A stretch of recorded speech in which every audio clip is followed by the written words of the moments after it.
So next question in the same series follows social medicine and community health. Question is, in which of the following diseases Aedes aegypti mosquito is the vector? ये सारे हमारे पास arthropod born disease हैं। मतलब arthropod मतलब जो disease किसी मच्छर के काटने की वजह से स्प्रेड होते हैं। तो इसमें पहला आ गया डेंगू, चिकनगुनिया, रिफ्ट वैली और वेस्ट नाइल फीवर। ये सभी किन किन वेक्टर्स की वजह से, किन मॉस्किटोज़ के काटने की वजह से फैलते हैं, और इनमें से कितने डिजीज़ हैं जो कि एडिस इजिप्टी मॉस्किटो के काटने के से फैलते हैं। So first of all is dengue. Dengue, as you know, is a arbovirus. Arbovirus means ये कैपेबल है इन्फेक्ट करने का ह्यूमंस को। ये जो वायरस है ये ह्यूमंस में बेसिकली इन्फेक्ट करता है, मगर ये कैरी कौन करता है? एक मॉस्किटो कैरी करता है। उस मॉस्किटो का नाम है एडिस इजिप्टी, और एक और मॉस्किटो है एडिस एलोपिक्टस। ये दोनों मॉस्किटोज इजिप्टी और एलोपिक्टस, एडिस इजिप्टी और एडिस एलोपिक्टस डेंगू फैलाते हैं। नेक्स्ट हमारा आर्थ्रोपॉड बॉर्न डिजीज़ है मलेरिया। मलेरिया जो है ये एक प्रोटोजोअल डिजीज़ है। इसे प्रोटोजोआ जो है वो उसके कारण ये डिजीज़ होता है। प्रोटोजोआ का नाम है Plasmodium vivax. Plasmodium vivax protozoa ये मलेरिया का डिजीज़ कॉज करता है, मगर इसको कैरी कौन करता है? कौन सा वेक्टर इसको कैरी करता है? उस मॉस्किटो का नाम है फीमेल एनोफिलिस मॉस्किटो। तो इससे हमारा मलेरिया वाला क्रॉस आउट होता है। Malaria is not spread by Aedes इजिप्टी, it is spreaded by female Anopheles mosquito. बहुत सारे नए आर्बोवायरल डिजीज़ हैं। इनमें सबसे पुराना वाला है येलो फीवर, और फिर है डेंगू, सैंड फ्लाई फीवर। एक डेंगू फीवर भी है इसमें। डेंगू फीवर के बारे में हम पढ़ चुके हैं। डेंगू फीवर एडिस इजिप्टी और एडिस एलोपेक्टस की काटने की वजह से होता है, मॉस्किटोज़ के काटने की वजह से। अगला है जापानीज़ एन्सेफेलाइटिस। ये एक मॉस्किटो बॉर्न एन्सेफेलाइटिस है, मतलब मॉस्किटो के अंदर ही वायरस पैदा होता है और वो फिर किसी ग्रुप बी आर्बो वायरस को ट्रांसमिट कर देता है। इसमें जो जापानीज़ एन्सेफेलाइटिस को कैरी करता है मॉस्किटोज़ को क्यूलिसिन मॉस्किटो कहते हैं। ये एक जूनोटिक डिजीज़ है। जूनोटिक डिजीज़ वो होता है जो कि मेनली एनिमल्स को इफ़ेक्ट करता है, मगर कई बार गलती से मैन भी इससे इन्फेक्ट हो जाते हैं। नेक्स्ट इसी लिस्ट में आप चिकनगुनिया फीवर। चिकनगुनिया डेंगू के जैसा ही एक डिजीज़ होता है जो कि ग्रुप ए वायरस कॉज करता है। चिकनगुनिया का जो वायरस होता है ये कौन कौन से मॉस्किटो कैरी करते हैं? एडिस मॉस्किटो, क्यूलेक्स मॉस्किटो और मेंसोनिया, मतलब तीनों ही प्रजातियां मॉस्किटोज़ की इसको कैरी कर सकती हैं।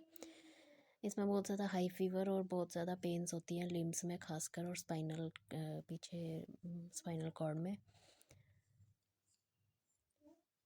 And again the last arboviral disease is West Nile fever and sand fly fever. West Nile fever जो है ये कौन सा मॉस्किटो कॉज करता है? ये सिर्फ क्यूलेक्स मॉस्किटो के काटने की वजह से होता है, ना एडिस इजिप्टी और ना ही मेंसोनिया, कोई और नहीं, सिर्फ Culex mosquito waste Nile fever. जबकि सैंड फ्लाई फीवर किसके काटने की वजह से होता है? सैंड फ्लाई फीवर ज़्यादातर सैंड फ्लाइज के बाइट की वजह से फैलता है, और ये इंडिया के महाराष्ट्र में ही ज़्यादा पहले रिपोर्ट किया गया था। एक और आर्थ्रोपॉड बॉर्न वायरस डिजीज़ है लिम्फेटिक फिलेरियासिस। ये भी मॉस्किटो की बाइट से होता है। इसमें जो निमेटोड वॉर्म्स होते हैं वो मॉस्किटो के अंदर होते हैं, और वो जैसे मॉस्किटो बाइट करता है किसी ह्यूमन को उसके अंदर चले जाते हैं। कौन कौन से निमेटोड वॉर्म्स होते हैं? बैंक्रॉफ्टी, मलाई और टिमोरी। अब कौन कौन से मॉस्किटोज़ हैं जो कि इस इन्फेक्शन को कैरी करते हैं फिलेरियासिस की? मॉस्किटोज़ का नाम है Culex mosquito, Mansonia, Anopheles and again Mansonia. तो एडिस इजिप्टी तो बिल्कुल नहीं है फिलेरियासिस के पीछे। इसमें है क्यूलेक्स, मेंसोनिया, एनोफिलिस और मेंसोनिया। मतलब मेंसोनिया, क्यूलेक्स और एनोफिलिस है। एनोफिलिस वही सेम मलेरिया वाला। अब आर्थ्रोपॉड वायरसेस के अलावा आर्थ्रोपॉड वायरसेस होते थे जो कि मॉस्किटो कैरी करता था जिनको, और ह्यूमंस के अंदर इंजेक्ट कर देता था। अब है आर्बो वायरल डिजीज़, मतलब arthropod born viral disease. Mosquito के अंदर पैदा होते हैं ये वायरसेस, और वो मॉस्किटो फिर बाइट के द्वारा इनको ह्यूमंस के अंदर इंजेक्ट कर देते हैं। Second question is occupational disease दिए हुए हैं और ये किसकी वजह से ऑकर कॉज होते हैं, हमने उनको निकालना है। तो ऑक्यूपेशनल डिजीज़ है बेगेसोसिस, एंथ्रोकोसिस, लंग कैंसर, सिडेरोसिस। ऑक्यूपेशनल डिजीज़ बहुत तरह के होते हैं। डिजीज़ जो कि फ़िज़िकल एजेंट्स की वजह से होते हैं, जो कि केमिकल एजेंट्स की वजह से होते हैं, मेटल्स की वजह से होते हैं, केमिकल्स, सॉल्वेंट्स, बायोलॉजिकल एजेंट्स की वजह से, और भी बड़े सारे हैं। फिजिकल एजेंट्स जैसे कि हीट की वजह से हीट हाइपर पायरेक्शिया होता है, एग्जॉशन होता है, syncope, cramps, Burns, local effects, prickly heat, ये सब हमने पढ़ा हुआ है पिछले टॉपिक में। कोल्ड में स्ट्रेंच फुट हो जाता है, फ्रॉस्टबाइट होता है, चिल ब्लेन्स होते हैं, ये भी पढ़ा हुआ है। लाइट में ऑक्यूपेशनल कैटरेक्ट हो सकता है, माइनर्स निस्टेगमस हो सकता है। तो ज़्यादा प्रेशर की वजह से केसन डिजीज़ हो सकता है, एयर एम्बोलिज्म हो सकता है, ब्लास्ट एक्सप्लोजन हो सकता है, ये भी पड़ा हुआ है। नॉइज़ की वजह से ऑक्यूपेशनल डेफनेस हो सकती है। ज़्यादा रेडिएशन में काम करने की वजह से कैंसर हो सकता है, ल्यूकेमिया हो सकता है, एप्लास्टिक अनीमिया और पेनसाइटोपेनिया हो सकता है। मैकेनिकल फैक्टर्स की वजह से इंजरीज हो सकती हैं, एक्सीडेंट हो सकते हैं, और इलेक्ट्रिसिटी की वजह से बर्न्स हो सकते हैं। अब केमिकल एजेंट्स में जैसे कि गैसेस, ये सारी गैसेस होती हैं जिनकी वजह से गैस पॉइजनिंग हो सकती है। डस्ट की वजह से न्यूमोकोनिकोसिस हो सकता है। जैसे कि बड़ी सारी डस्ट होती हैं, इनऑर्गेनिक डस्ट भी होती है और ऑर्गेनिक डस्ट भी होती है। इनऑर्गेनिक जैसे कि कोयल डस्ट से होने वाली प्रॉब्लम को एंथ्रेकोसिस कहते हैं, सिलिका से होने वाली को सिलिकोसिस, एस्बेस्टोस से एस्बेस्टोसिस, या फिर लंग कैंसर लंग, एस्बेस्टोस को लंग कैंसर कहते हैं। आयरन की वजह से सिडेरोसिस।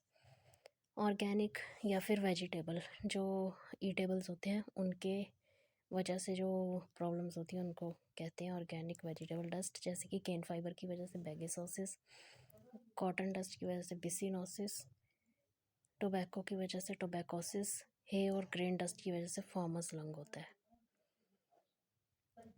Metals and their compounds, toxic hazards from lead, mercury, cadmium, manganese, beryllium, arsenic, chromium. Chemicals की वजह से एसिड्स, अल्कलीज, पेस्टिसाइड्स, ये सब एक्ट करते हैं।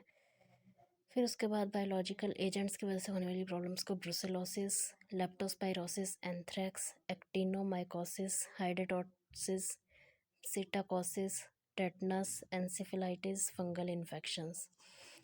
इसी तरह और भी प्रॉब्लम्स हैं जैसे कि ऑक्यूपेशनल कैंसर्स, स्किन के कैंसर, लंग का कैंसर, ब्लैडर का कैंसर। ऑक्यूपेशनल डर्मेटोसिस, स्किन की इन्फेक्शंस को डर्मेटोसिस कहते हैं। डर्मेटाइटिस हो सकता है, एक्जिमा हो सकता है। साइकोलॉजिकल ओरिजिन मतलब दिमागी तौर पर क्या स्ट्रेस होते हैं। इंडस्ट्रियल न्यूरोसिस हो सकता है, इसकी वजह से हाइपरटेंशन और पेप्टिक अल्सर। अब वापस अपने क्वेश्चन के ऊपर आओ। बैगेसोसिस किसकी वजह से, केन फाइबर के वजह से, एंथ्रेकोसिस कोयल की वजह से, लंग कैंसर एस्बेस्टोस की वजह से, और सिडेरोसिस आयरन डस्ट की वजह से।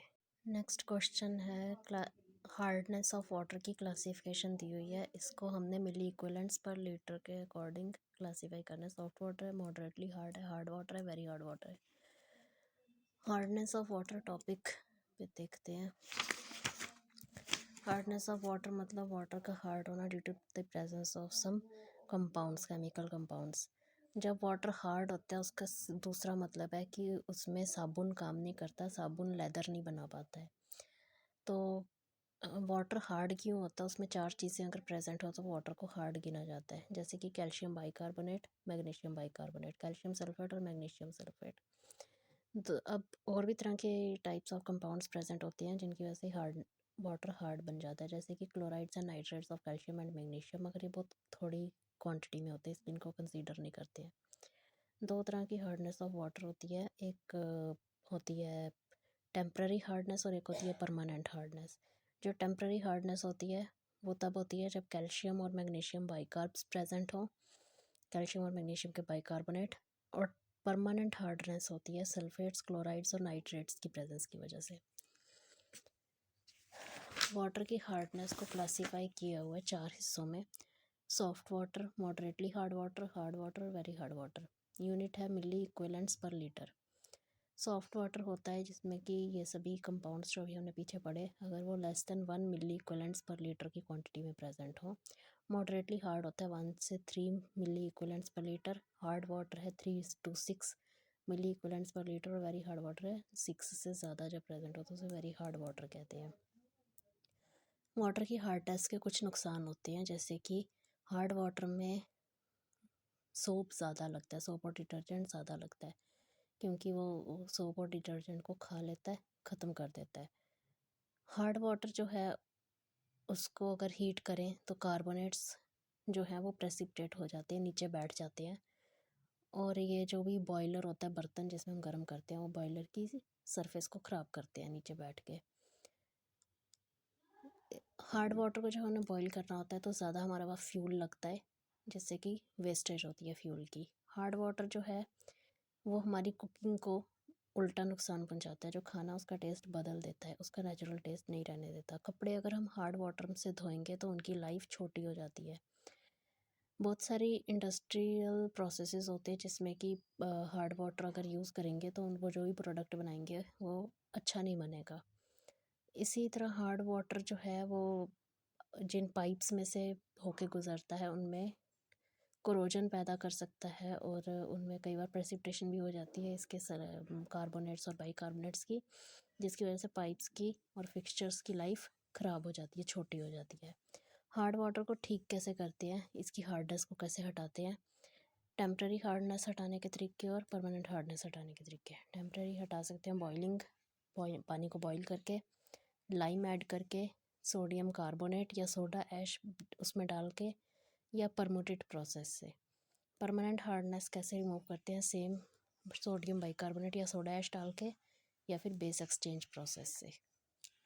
अगला क्वेश्चन है क्लिनिकल फीचर्स ऑफ रेबीज़ क्या क्या है, मतलब जब किसी को रेबीज़ होता है तो उसके सिम्टम्स क्या क्या है? एरोफोबिया, हवा से डर लगना। हाइड्रोफोबिया, पानी से डर लगना। Tingling at the site of bite, जहाँ पे कुत्ते ने काटा है उस साइड पे दर्द होना। या फिर डम रेबीज़, कान से कुछ सुनाई नहीं देना। रेबीज़ पे आ जाते हैं। रेबीज़ क्या है? इसको हाइड्रोफोबिया के नाम से भी जाना जाता है, और ये एक ऐसा इकलौता डिजीज़ है जिसको किसी को ये हो जाए तो उसकी मौत हो जाती है, पक्का हो जाती है। ये सेंट्रल नर्वस सिस्टम का डिजीज़ है, मतलब हमारा जो सेंट्रल नर्वस सिस्टम है उसमें ये वायरस अफेक्ट करता है। वायरस का नाम है लिसा वायरस टाइप 1। ये एक जूनोटिक डिजीज़ है वार्म ब्लडेड एनिमल्स में, मतलब कि ज़्यादातर ये एनिमल्स को अफेक्ट करता है, मगर जब वो एनिमल्स हमें काट लेते हैं तो गलती से ये मैन को ट्रांसमिट हो जाता है। कैसे ट्रांसमिट होता है? अगर इन्फेक्टेड एनिमल्स जो कि होते हैं डॉग्स, कैट्स, चैकल्स, वुल्स, अगर ये इनमें से कोई हमें काट ले या फिर लिक कर ले, या फिर हम उनके ड्रॉपलेट से इन्फेक्ट हो जाएं, तो ये इन्फेक्शन हमारे अंदर आ जाता है। अब इसके सिम्टम्स क्या हैं जब ये मैन में हो जाता है? तो rabies in man is called hydrophobia. जब ये हमें होता है इंसानों को तो इसे रेबिस भी कहते हैं, नहीं तो हाइड्रोफोबिया भी कहते हैं, पानी से डर लगना। Disease begins with profound prodromal symptoms, मतलब इसमें जब ये डिज़ीज़ शुरू हो जाता है तो सिर दर्द होती है, उल्टी होने का मन होता है, गला सूज जाता है, थोड़ा फ़ीवर भी होता है, काफ़ी दिनों तक 3 से 4 दिन तक फ़ीवर रहता है। फिर उसके बाद जो पेशेंट हैं वो ज़्यादातर कंप्लेंट करते हैं वही चीज़ जहाँ की कुत्ते ने काटा होता है उस साइड पे दर्द होती है। अब जो इसकी अलग अलग स्टेजेस हैं, जैसे कि प्रोड्रोमल स्टेज है, उसमें क्या होता है, हमारे नर्वस सिस्टम इन्वॉल्व होता है, मतलब ये वायरस जो हमारे नर्वस सिस्टम पे अफेक्ट करता है, जिसकी वजह से कि हमें हवा से डर लगने लगता है। अगर कोई उस इन्फेक्टेड इंसान के पेशेंट के मुंह पर हवा का थोड़ा झोंका भी आता है तो उसे डर लगता है, मतलब जिसे कि एरोफोबिया कहते हैं। और सिमिलरली पेशेंट को धीरे धीरे फिर जब इसकी स्टेज बढ़ती जाती है तो उसे पानी से भी डर लगने लगता है, जिसे हाइड्रोफोबिया कहते हैं। तो यही 3 सिम्टम्स है, हाइड्रोफोबिया, एरोफोबिया और tingling at the site of bite. तो डम रेबिस जो है वो इसमें से ऑप्शन क्रॉस हो जाता है, और सिर्फ बाकी के ऑप्शंस जो हैं वो सही हैं। हाइड्रोफोबिया, एरोफोबिया और tingling at the site of bite, these are the clinical सिम। Which of the following do not cause obesity? Eating junk food, lack of exercise, Cushing syndrome and anorexia nervosa. Eating junk food भी obesity करता है, lack of exercise की वजह से भी obesity होती है। कशिंग सिंड्रोम क्या होता है? जब हमारी बॉडी में कॉर्टिसोल, जो कि हमारी किडनी के एड्रेनल ग्लैंड जो होते हैं, किडनी के ऊपर एड्रेनल ग्लैंड वो सिक्रेट करते हैं, बहुत ज़्यादा बढ़ जाता है कॉर्टिसोल का लेवल हमारी बॉडी में, काफ़ी लंबे समय तक ये बढ़ा रहता है, तो हमारे शोल्डर्स के बीच में फ़ैट एक्यूमुलेट हो जाता है, हमारा फेस राउंड हो जाता है और बॉडी के और भी कई हिस्सों में फ़ैट एक्यूमुलेट हो जाता है। अगला है एनोरेक्सिया नर्वोसा। एनोरेक्सिया नर्वोसा जो है ये एक ईटिंग डिसऑर्डर है। इसमें जो इंसान होता है उसे फ़ियर होता है कि वो मोटा हो जाएगा, उसका वेट गेन हो जाएगा, जिसकी वजह से वो कम खाना खाता है। ये एक लाइफ थ्रेटनिंग कंडीशन भी हो सकती है अगर वो बहुत ज़्यादा एक्सरसाइज करने लग जाता है और बहुत ज़्यादा डाइटिंग करने लग जाता है। तो इसकी वजह से ओबेसिटी नहीं होती, इसकी वजह से उल्टा बंदा थिन हो जाता है। एनोरेक्सिया नर्वोसा इस